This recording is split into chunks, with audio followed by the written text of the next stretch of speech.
Vamos a dar inicio a la tercera mesa del foro. Combate a la pobreza es el nombre de esta mesa. Quiero agradecer en primera instancia al licenciado Nerio Torres Arcila, secretario de Política Comunitaria y Social, por estar en la mesa. Gracias, Nerio. También al licenciado Fernando Venida Gamboa, delegado de la Sede Sol. Gracias. Al doctor Rodolfo Canto Sáenz, de la Facultad de Economía de la UADY, y también al doctor Otón Baños Ramírez, de la misma universidad. Bueno, primero quiero hacerles unos comentarios en relación a introductorios para luego poder empezar el diálogo de la mesa, ¿no? Retomando algunas de las cosas que se han mencionado en las dos mesas anteriores, sabemos que el crecimiento económico por sí solo no abate a la pobreza. También sabemos que el combate a la pobreza no ha tenido los efectos deseados hasta el momento. Según las últimas mediciones, en Yucatán, el 47.9% de la población se encuentra en pobreza y el 10.4% en pobreza extrema.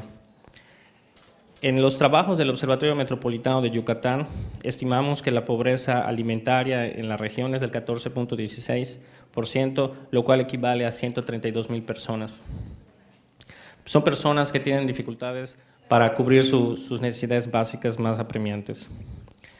Detrás de estas estadísticas lo que encontramos son personas, hay familias, y esto representa un alto costo humano. Mucho de esto ya se ha mencionado. A esto también podemos sumar el hecho de que según la Organización para la Cooperación y Desarrollo Económico, México es el segundo país más desigual de la organización.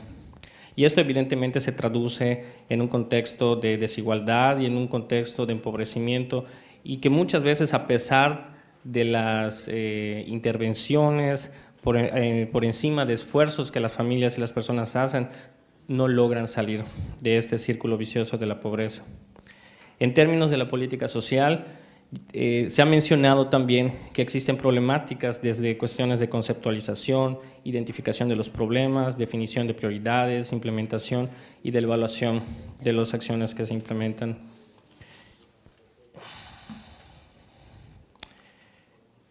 Si bien la pobreza ha estado presente a lo largo de la historia del hombre y de esta región, todos sabemos, tenemos la responsabilidad de hacer algo.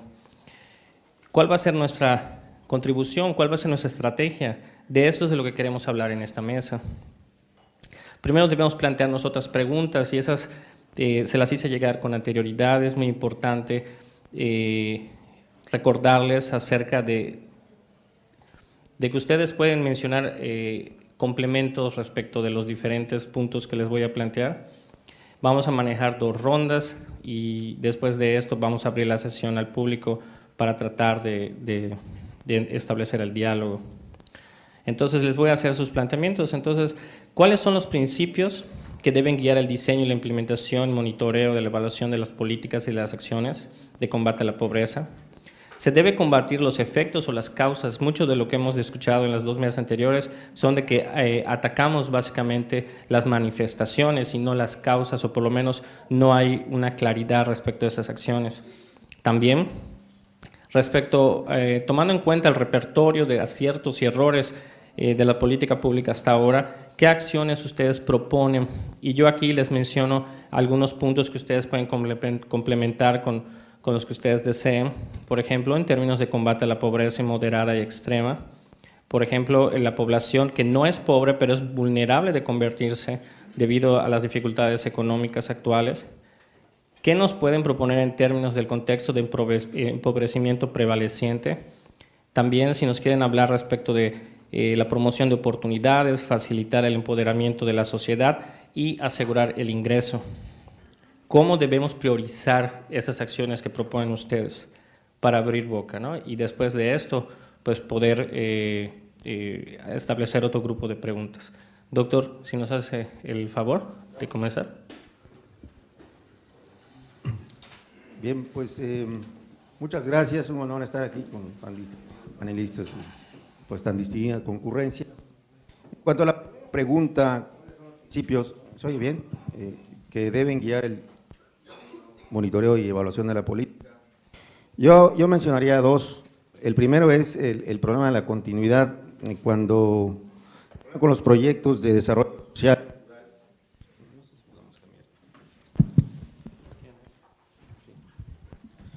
¿sí? Promovidos por los gobiernos es su falta de continuidad. Cuando cambian los gobiernos, pues se abandonan todos o la mayoría de los programas en marcha, y esto es incluso más notorio en el caso de los gobiernos municipales, ¿no? Que están nada más 3 años, por lo menos los del gobierno del Estado están 6, pero el problema es el mismo. Entonces hay que buscar estrategias de continuidad, ¿no? Y algunas de esas estrategias de continuidad, desde luego, pudieran ser la participación de las universidades, centros educativos de investigación, a través de proyectos de intervención social, ¿sí? El trabajo conjunto con organismos de la sociedad civil, como planes estratégicos, fundaciones, OSCs, comprometidas con el combate a la pobreza, organizaciones de las propias comunidades, importantísimo, asociaciones de colonos, de productores, ¿no? Y también promover sinergias, gobierno, instituciones educativas, organismos de la sociedad civil y organismos de las asociaciones de los propios individuos, ¿no? Y el segundo principio que me parece que es muy importante es hacer políticas participativas y no de escritorio. Esto se dice mucho y aquí quisiera subrayar un punto que me parece fundamental, que lo comentábamos ahora en el descanso. Está muy de moda el concepto de gobernanza, entendido como que los actores sociales participen en el diseño y la implementación de las políticas públicas, y eso está bien, pero hay que tener en cuenta que los tradicionales esquemas de gobernanza, y esto lo escuchaba en la mesa anterior, deben estar la academia, debe estar el gobierno, deben estar los empresarios, deben estar los OSCs, debe estar todo el mundo menos los pobres. Entonces, aquí hay un problema muy serio, ¿no? Hay que buscar estrategias que permitan escuchar la voz de los pobres, porque la voz de los pobres es demasiado baja, es inaudible, no llega a los tradicionales esquemas de gobernanza o de asociaciones público-privadas, no se les escucha, y como no se les escucha, pues se hacen muchas cosas a veces que no tienen ningún sentido, porque se definieron según el leal saber y entender de gente totalmente ajena al problema de la pobreza, ¿no? Entonces, estas dos cuestiones yo creo que son fundamentales. Y este otro tema que también me parece vital, se deben combatir los efectos o las causas de la pobreza. Pues desde luego se deben combatir ambos, ¿sí? La política social como tal tiende a combatir los efectos de la pobreza, y está bien, yo creo que esto hay que aquilatarlo, hay que reconocerlo, pero definitivamente no es suficiente si no se atacan las causas de la pobreza, ¿no?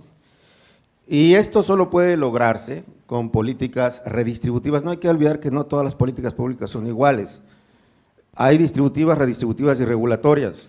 Si distribuimos pies de cría, si distribuimos cerdo, pelón o lo que sea, estamos haciendo políticas distributivas, pero eso no va a acabar con el problema de la pobreza. Las políticas redistributivas son aquellas que implican modificaciones de fondo en los acuerdos nacionales básicos, como la distribución de la riqueza y el poder. Una reforma agraria es una política redistributiva. Una reforma fiscal progresiva es una política redistributiva. Entonces, es importante tener esto en cuenta, porque la pura política social no es suficiente. La política laboral tendría que ser redistributiva. Por ejemplo, me llama la atención que en las mesas anteriores no se haya abordado el tema del salario mínimo. O sea, ¿cómo podemos pretender combatir la pobreza con un salario mínimo de 60 pesos? Si la persona que lo gana se echa 24 pesos en los camiones, o sea, no me cabe en la cabeza. Y uno puede decir, bueno, es que casi nadie gana el salario mínimo, pues es falso de toda falsedad. 1 de cada 4 trabajadores en Yucatán gana hasta un salario mínimo, y más de la mitad gana hasta 2 salarios mínimos. O sea, fíjense, por ejemplo, cuando se plantea que esta iniciativa de reforma laboral, que ya aprobó la Cámara de Diputados, está en la de Senadores, se contempla el salario mínimo por hora, pero curiosamente se establece que el pago por cada hora de trabajo no podrá ser inferior a un salario mínimo. O sea, si ustedes como alumnos trabajan 4 horas, tendrán derecho a ganar 4 salarios mínimos. Entonces, ahí se ve lo absurdo que es la existencia de este salario mínimo que nadie discute como una de las causas estructurales de la pobreza. ¿Por qué? Y yo me haría esa pregunta, ¿no? Políticas redistributivas tendrían que ser de este tipo, desde luego. Otra política redistributiva en el caso de la zona metropolitana y de todo Yucatán es definitivamente la revalorización de la cultura maya, y no solo la prehispánica, no solo de los catunes y del fin del mundo, sino de los mayas de hoy. que me sorprende que a veces intelectuales dicen que no existen los mayas. Bueno, me deja helado esto, ¿no? Desde luego, y promover la enseñanza de la lengua maya en el sistema educativo formal, apoyar la producción literaria en lengua maya, alentar su uso en eventos oficiales, un poco siguiendo el ejemplo del Paraguay con el guaraní. Eso empoderaría la cultura maya, ¿no? No olvidar que el combate a la pobreza es también el combate a la desigualdad, a la marginación, a la discriminación, a la exclusión social y al rescate de la dignidad humana, ¿no? Dice Adán Przeworski, un politólogo muy connotado, dice: un problema bien identificado de las democracias latinoamericanas es la debilidad de los gobiernos para enfrentar el poder de las oligarquías dominantes. Si la desigualdad social predomina, el poder estará distribuido de manera desigual e inevitablemente debilitará las perspectivas de que todos disfruten por completo los derechos civiles y políticos. Así, por ejemplo, la tributación es más difícil en las sociedades más desiguales, y las razones que explican esto son más políticas que económicas. Los ricos tienen más poder sobre el gobierno en las sociedades más desiguales y los pobres tienen menor capacidad de utilizar sus derechos democráticos. Los ricos encuentran que es más eficaz contratar servicios varios de manera privada, educación, salud, seguridad privada, que pagar impuestos que mantendrían estos servicios para todos. Los pobres están justo al margen del Estado, no tienen ingresos para ser grabados y reciben pocos servicios. De aquí surge un círculo vicioso. Los pobres no logran tener eficacia política, puesto que no disfrutan de las condiciones necesarias para el ejercicio eficaz de sus derechos políticos, y como resultado continúan siendo pobres. ¿Cómo romper este círculo vicioso? Pues la respuesta no es fácil, pero hay algo que es evidente, ¿no? Un Estado que se limita a coordinar a los actores sociales, un modo elegante de llamar a los poderes dominantes, no va a llegar muy lejos en esta tarea y acabará perpetuando la desigualdad económica y también política. Entonces, un deber es de estos gobiernos diseñar e implementar políticas que apunten a la redistribución de la riqueza y el poder como base insustituible del desarrollo de ciudadanías fuertes y capaces de afirmar sus derechos políticos.